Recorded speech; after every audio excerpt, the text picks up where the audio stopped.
Tout le monde, on se retrouve chez Dimi, on est vendredi, on a changé de tenue, changé de casquette. On est avec la MX5 toujours, on va continuer sur les freins. Aujourd'hui c'est la purge. Donc on est en train de desserrer tous les écrous et puis on se retrouve avec la voiture sur les chandelles.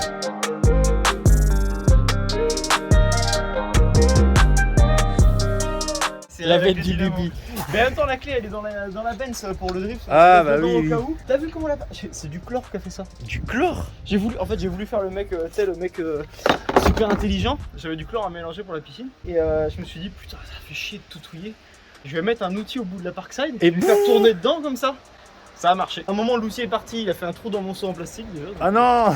Et de deux, le lendemain quand j'ai revu mes outils, j'ai fait oh mon dieu. Voilà, la voiture est sur les 4 chandelles, elle a plus de roues. On lit le manuel d'utilisation pour réduire les risques de blessures, ils disent. Pour nous, c'est un peu obligatoire. Et Dimi m'expliquait, il y a un ordre. Donc en gros, pour purger les freins, tu dois commencer par l'étrier qui est le plus éloigné du mètre-cylindre. Donc, le mètre-cylindre, il est là. L'étrier le plus éloigné, ça va être derrière à gauche. Alors, ton bocal là, normalement, comment qu'il marche? En principe, ça, je le remplis de liquide de frein. Je descends la pression de mes pneus jusqu'à 1 bar 4 maximum, entre 0,7 et 1 bar 4. Ça, je branche un pneu. En Et fait, ça du met coup, sous ça met en pression. pression le système. Ça, normalement, je le branche sur mon mètre-cylindre. En fait, ça va remplir tout le temps le mètre-cylindre de liquide. On n'a pas besoin de regarder pour pas qu'il soit sec. D'accord. Et en plus, ça le met en pression tout le temps. Donc ça veut dire qu'on n'a pas besoin d'être deux techniquement. T'as pas besoin d'avoir un mec qui freine. T'as juste à aller aux quatre coins, ouvrir les vis de purge de tes étriers de frein. Enlever les bulles et puis voilà, The Bee c'est fini quoi. Sauf que le bouchon il est pas assez gros. Voilà, les bouchons fournis on a la table, forcément c'est un truc universel. Hein. Bah, c'est pas assez gros pour mon mètre-cylindre de. Ah ouais, donc on le fait à l'ancienne. On va le faire à l'ancienne, on va juste prendre une baie durite qui est fournie, tu vois, gentiment. Prendre une bouteille, on va faire un trou dedans et puis on va. Pour faire un vase de récupération, tu prends le forêt, tu prends la bouteille et tu fais le trou dedans la bouteille. Bah voilà, très bien. C'est tenu. Hein. Un gros bang. On met du DOT 5. Alors DOT 4, DOT 5 c'est quoi la différence? DOT 4, faites pas d'erreur. Ouais. Avec, voilà, c'est tout, ça marche, c'est partout. Voilà. DOT 5 que pour les durites Avia, si je dis pas de conneries. Ah. DOT 5 plus performant, mais par contre s'usera plus vite. Techniquement, tu ferais plus de purge avec du DOT 5, par contre il sera plus performant. DOT 4 et 5 sont pas miscibles. Tu peux pas les mélanger. Ah, pour pomper. Ouais, ouais. Pour ça, tu sais Bah faire. là, ça va, on l'a vidé. Ouais, mais tu m'as tout appris, tu vois. Ah bah, C'est grâce à bientôt tu dépasseras le mètre. Ça que tu cherches? ça. Ouais, très bien. Je sais pas c'est quoi par contre. Allez, moi je dis c'est du 8. Non, mais tu vois, maintenant pour reconnaître les écrous sans même les voir, tu m'appelles en fait. Je me jette pas des fleurs, hein, mais. Donc en gros, Techniquement, je vais mettre. le pipi comme ça. Là, je vais enlever mes lunettes parce que je vois rien. Là, t'as le petit machin où il y a un embout. Alors attends, on va essayer de mettre de l'ombre. Attends, est-ce que c'est du 8? Donc ça, tu mets le tuyau dessus. Après, ça va dans la bouteille. Voilà. Et en Dans la gros, bouteille, on s'en fout de voir. ouais, c'est ça. Ce qu'on veut voir, c'est dans le toyo. Dans le toyo, parce qu'on veut voir les bulles. Quand tu vois plus de bulles passer, c'est que tu as fait une ta purge. Alors ça peut demander plusieurs coups de frein. Hein. Quand tu ouvres ici, le liquide il sort, ça dépressurise, c'est ça? Ouais. C'est ce qu'il disait Dimi, on veut plus qu'il y ait de bulles. Mais vous allez voir de toute façon quand il va commencer à... Alors l'objectif, normalement, c'est que tu restes appuyé sur le frein Oui. et que je referme moi, avant je que vais tu aller- relèves alors, le attends. frein. Voilà, tu restes appuyé. J'ai resserré, tu peux lâcher. Vas-y, freine. C'est bon? Bonjour Ingrid. Voilà, donc là on a récupéré ça. En liquide, c'est pas grand chose. J'espère que vous avez vu les bulles. De toute façon, on va vous refilmer sur l'avant. Et après, quand on fera le côté droit, je vous montrerai ce que moi je fais au niveau des pédales et ce qu'il faut surveiller au niveau du bocal là-bas aussi. Ça, c'est très important. C'est important quand tu fais ta purge. Allez surveiller régulièrement que tu aies toujours du liquide dans ton bocal. Si tu arrives à sec à un moment alors que tu es en train de freiner et que tu ouvres, Bah, ça remet plein de bulles. là tu vas aspirer tout l'air. Et alors, deux trucs, tu peux désamorcer ton mètre-cylindre, c'est le pire des cas. Tu vas réamorcer, alors j'ai jamais eu le cas, hein, mais tout le monde le dit, c'est une merde, donc faut pas. Le meilleur des cas, il se désamorce pas, mais par contre, bah, c'est bon, t'as plus qu'à tout recommencer parce que tu viens de remettre des bulles dans ton système. Ouais. Donc là, je vous remontre. On enlève le capuchon qui est là-bas. On branche la durite dessus. Il y en a un, il va là-bas. Je réfléchis Pomper d'abord les à freins. comment descendre. Je vais essayer de pas mettre ma main devant, de le tenir là, du doigt juste ici pour que vous puissiez voir. Et bah écoute, vas-y, freine. Hein. Je peux même voir ce qui se passe. Ah, là, il y a des petites bulles là. Hop, là, il y en a une, Ah, deux, ouais, on les voit, trois. Allez, je freine. Enfin, je resserre, je veux dire. Ah, tu appuies à fond là. Ouais. Oh, putain, la ce qui est vache. parti. Allez, hop, je resserre. Tu peux relâcher, repompe. C'est bon. Refais-le encore 2-3 fois. Repompe encore, voilà, bien. Là, Ok. là c'est dur. C'est bon, taquet. C'est assez impressionnant ce qu'on vient d'éjecter comme bulle. Vas-y, recommence. Bon. Ah, ça commence à être bien.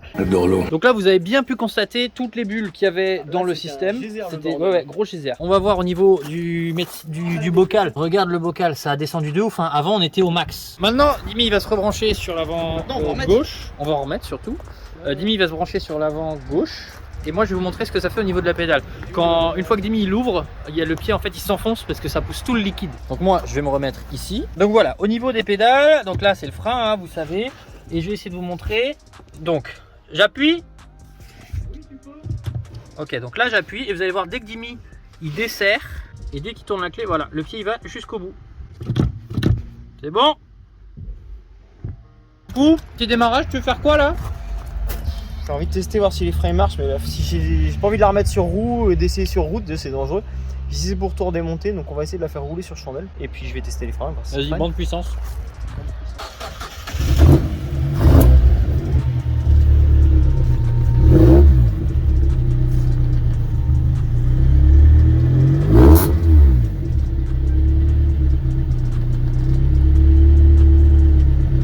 Donc là en gros tu vas mettre la première et la laisser rouler comme ça et freiner.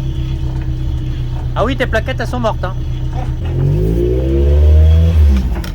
Bah, ça a l'air de bien freiner, oui. Oh, c'est bien ça.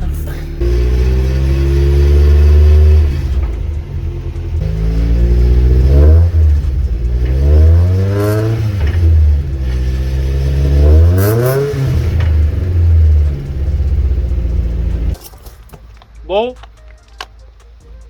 On a plus qu'à remonter les Bah ça freine. Vas-y, remonte dans les roues. Moi je vais manger, je te regarde faire. Moi. Tu me dis si t'as besoin d'aide, hein, parce que de toute façon je pourrais pas t'aider. Bien sûr, quand vous avez fini de remonter vos jantes, comme on est en train de le faire actuellement, vous serrez au couple. Hein, je vous le répéterai jamais assez, serrez vos jantes au couple, c'est super important. Donc en général c'est 120 Nm, un truc comme ça.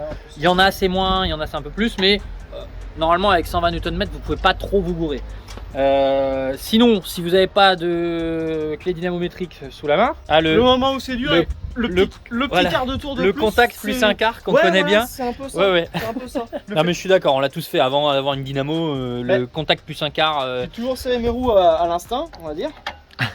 Ah non mais comme tout le monde, on n'a pas tous Oui, fait bah de dynamo, oui, je suis d'accord. Quand j'ai commencé la mécanique, j'avais pas de clé dynamo. On va se laisser là-dessus les amis, je profite qu'il n'y ait pas trop de soleil là pour filmer de ce côté-là. Merci à tous d'avoir regardé la vidéo, merci à Dimi de m'avoir invité pour bricoler, ça me fait grave plaisir qu'on fasse un peu de bricole ensemble.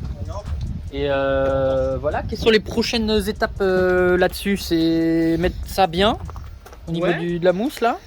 Bah la boîte à air, on a vu qu'on avait un petit contact en fait avec la... Ah oui c'est ça, on s'en est parlé, ouais là. Donc si vous avez une solution... Le bocal d'embrayage, ouais. En attendant la solution, on repart comme c'était, on plaque. Ouais.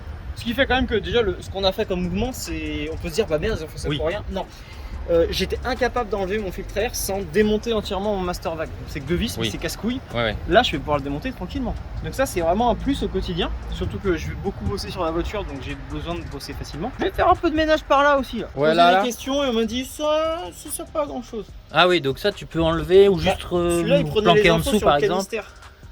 C'est quoi? Tu sais le filtre à charbon pour les vapeurs de Ah ouais, d'essence. mais t'en as plus. Bah. Ah oui, donc tu peux dégager tout ça en fait. Ça, je peux le dégager. Ça, parce que ça c'est au même endroit en fait. Ah, tu peux dégager tout ça en fait, toute la pâte là. Ouais, je vais essayer. Fais-le maintenant. Et puis ça, tu peux même le refoutre là-dessous. Non, mais ça, je sais pas à quoi il est relié en fait. Ah non, il va là. Après, grosse réflexion sur ouais, faut faire ci, faut faire ça, machin et tout.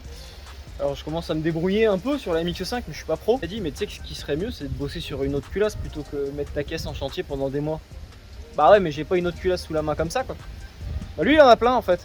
Donc je lui ai dit mais pourquoi tu ferais pas une culasse pour moi en fait, on va gagner du temps. Donc je lui ai envoyé mes arbres à cam. Ah oui c'est encore plus simple, donc les arbres à cam ils sont en Belgique. Ils sont en Belgique là. Oh. Ah ouais sympa. Ouais. J'avais acheté des baquets et des sièges baquets à lui, on les a vus dans une vidéo d'un rasso à Nantes. Ah oui. Que t'as renvoyé. Voilà, il me convenait pas au niveau du dos, donc je lui ai renvoyé avec les arbres à cam au passage. Voilà, donc il me bosse sur la culasse au programme ressort renforcé, ressort de soupape renforcé. Donc voilà, ça sera ça, ressort renforcé, jaune queue de soupape changée, tout qui va bien, un petit usinage. Possiblement, je dis bien, voilà, possiblement, c'est pas sûr du tout, ça va dépendre de la gentillesse de certaines personnes. Il se peut qu'on me fasse un porting de la culasse, donc c'est reprendre aussi les conduits d'admission et d'échappement. Ce qui pourrait aider grandement à gagner des poneys. Donc voilà, ça plus l'éthanol en même temps, plus la carto qui ira bien avec, on est sur un truc cohérent qui devrait me donner à peu près 2 chevaux comme tout ce que je fais. Oui, bah. dans Tu l'effort. vises les quoi, 180 et quelques là avec tout ça? Je vise 170 pour pas être déçu. Ah d'accord, ouais. Bon, vous étonnez pas s'il nous sort un 190 bourrin avant la fin de l'année là. Non, Ça non, serait mais bien là, déjà, la culasse, sur une la culasse, prépa Atmo. déjà, on va calmer le truc, la culasse, il y en a pour 2 mois peut-être. Ouais, bah ça va, décembre c'est bon. Ça me laisse le temps de préparer l'intérieur, de bouger Exactement. un peu le régulateur de pression parce qu'on voit pas Oui, trop la pression. oui, c'est pas, faudrait le mettre. Ah bah non, Alors, là, je voudrais sais le pas, mettre par mais- là. Ouais. Je voudrais le mettre dans ces eaux-là. Pareil, les durites, j'ai une putain d'envie de refaire des durites Avia partout en raccord AN et tout ça. Bah, ce type de C'est ça le raccord raccord là. N, le raccord Voilà. qui coûte cher là. AN en fait c'est un peu l'unité de mesure, enfin c'est un type de raccord en fait, raccord AN. Donc si je dis pas de conneries encore une fois. Ouais, ce serait joli en plus. De 1 ça serait top, ça serait fiable. Street Cred plus 10, tu vois. Voilà, ouais. Dans la B moteur, faut être honnête. Par contre ça coûte une couille. Ouais. Déjà ouais. la durée de tressée ça coûte cher. Mais Ouais. alors le raccord en lui-même. Ouais, oui, Et en ça plus tu sais que oui. t'as toutes les chances de le foirer il paraît. Donc, Ah, si tu le vises mal. Ouais, il paraît que si tu le fais mal, tu le foires en plus. Oh là Donc ça fait un peu peur. Mais bon, du coup, je vais avoir 2 mois pour réfléchir à tout ça. Voilà. Mhm. Donc, On va se laisser là-dessus. Merci d'avoir regardé la vidéo. Abonnez-vous. Aux 30 000, on a le gros concours avec le frein à main, le volant pour le sim racing. Et puis voilà, follow nous sur Insta. Il y a tout dans la description. Ciao.